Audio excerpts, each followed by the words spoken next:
I think a lot of investors are grappling with this.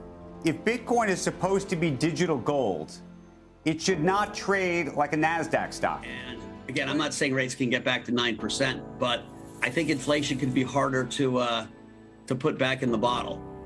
Then you're going to have a lot more people think I should hold it, not sell it. Maybe I'll buy it, not sell it. Welcome back to Wealthy Value.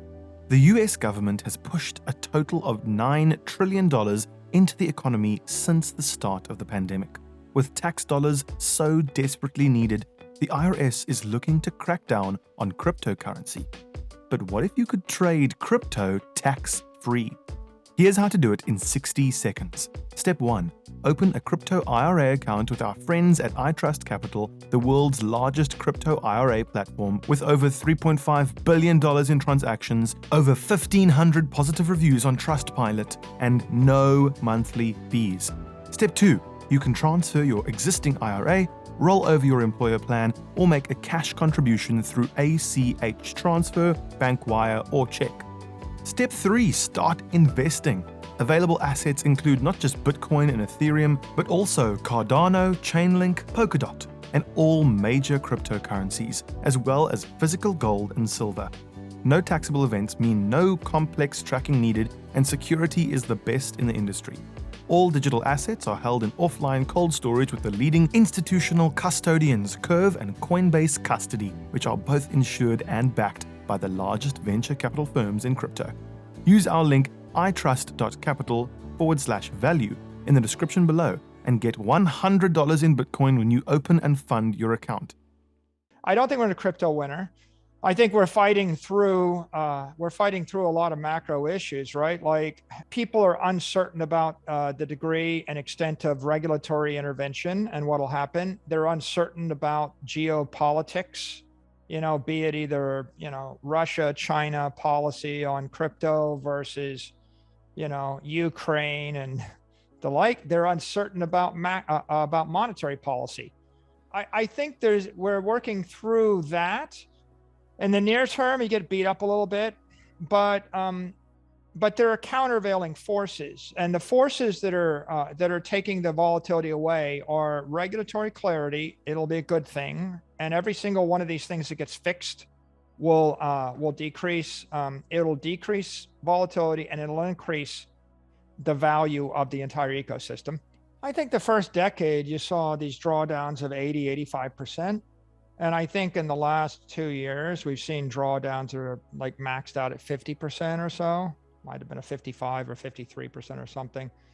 But the volatility is less. I think that the asset class is maturing. I guess, there are a lot of reasons why the asset class is volatile. The lack of wash trading rules, the extreme leverage, the cross collateralization, the security tokens, the 24/7, 365, the uncertainty, the accounting treatment, right? I could give you a litany of why it's volatile. I could tell you why it's getting less volatile, and that's as more institutional investors come in, and as their time horizon gets longer, it'll get less volatile, and it will get less volatile as more regulation comes.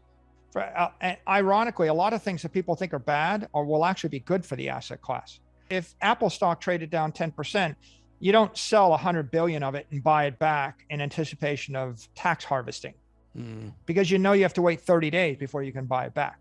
So Apple stock is less volatile because of that rule. But the cryptos don't have that rule. So it's like the tax law encourages you to sell whenever you have a loss. That's a green light for fast money traders to come, and they're like, since they should sell and they know you should sell, then they're going to make you sell so they can buy back cheaper. And so you've got some built-in structural incentives for it to be volatile. Anytime a Bitcoin miner raises money, there's only one thing that's happening there, which is that means that money's being spent either on mining equipment or it's being spent on Bitcoin. But ultimately, it's really being spent on Bitcoin, because if they have the capital, that's that much less Bitcoin they're selling. And so this whole crypto winter idea was boom and bust cycles and living through the 4-year halvings. But what happens is once half of the hash power of the network is public, I don't know if you noticed, the Bitcoin Mining Council is like 46% of the hash power of the network now. And most of them are, not all of them, but a lot of them are public.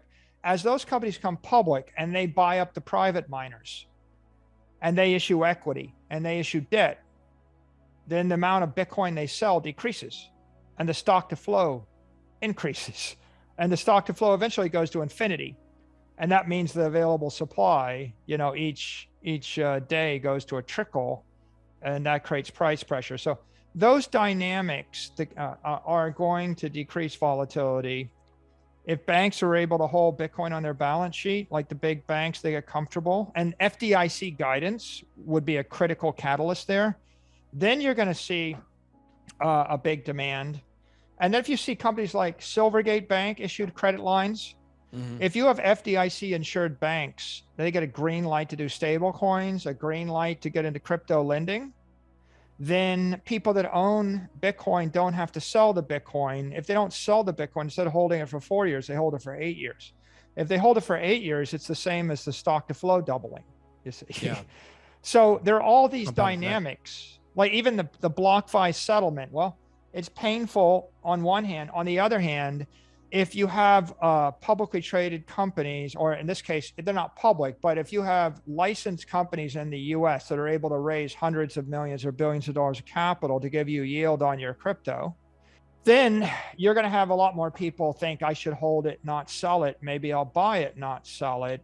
Yeah, I think Bitcoin's crossed the event horizon. That is, it is universally acknowledged digital property, and the use case for digital property is certainly $100 trillion type market. And if you want digital property, you want something with a protocol that is so stable that 100 years from now, you don't expect any change. Even 1,000 years from now, you don't expect a change. I think with regard to market cap numbers, the issue with market caps is if I have a very thin float, if only 1% of the tokens trade, then I can calculate a market cap, but that's not the same as the effective liquidity. What you really have to do is look at liquidity. Bitcoin is digital property.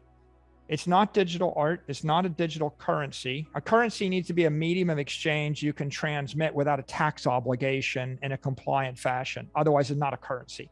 A stable coin can be a currency, if the regulators tolerate it. That's a currency. All these things have their own different market, and they have their own regulatory dynamics and their own competitive dynamics. And if you segment the market that way, Bitcoin's really competing against like-kind proof-of-work networks that aspire to be digital property. And you could probably say it's like the forks, and you saw what happened with Bitcoin Cash or Bitcoin Satoshi Vision, and they will be whatever they will be. And I think that if what you want is something that'll last hundreds of years, that's not going to change, then you want a Bitcoin because you value it.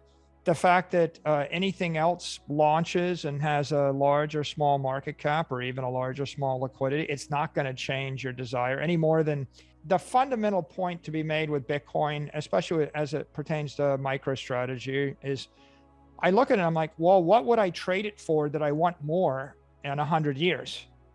Like, if your time horizon is 100 years, I wouldn't trade it for a stock in any company. I mean, you could give me Apple. I don't want Apple. I don't want Google, right? I don't want a building. I don't want a fleet of trucks. I don't want a bunch of diamonds. I don't want a stack of gold. I don't want currency, right? I don't, you could give me all the Picassos in the world. I don't want them. Like, I respect them. Fine. I'm having as much fun as I've ever had. I'd imagine so. It's a fun job now, and we've got a great team. And I think the key to making your job fun and rewarding is focus. Have some humility. Don't try to do too much. If I was trying to run 16 different lines of business at the same time and launch 14 more, it might get kind of stressful. But what we've got is the enterprise software business that we've been running for 30 years. And I think we know how to run it. And we've got a good team. And we've got a Bitcoin strategy. And it's not the most complicated strategy. I'm not out there trying to cross trade 47 crypto pairs and derivatives and build all sorts of technology. It's a straightforward strategy.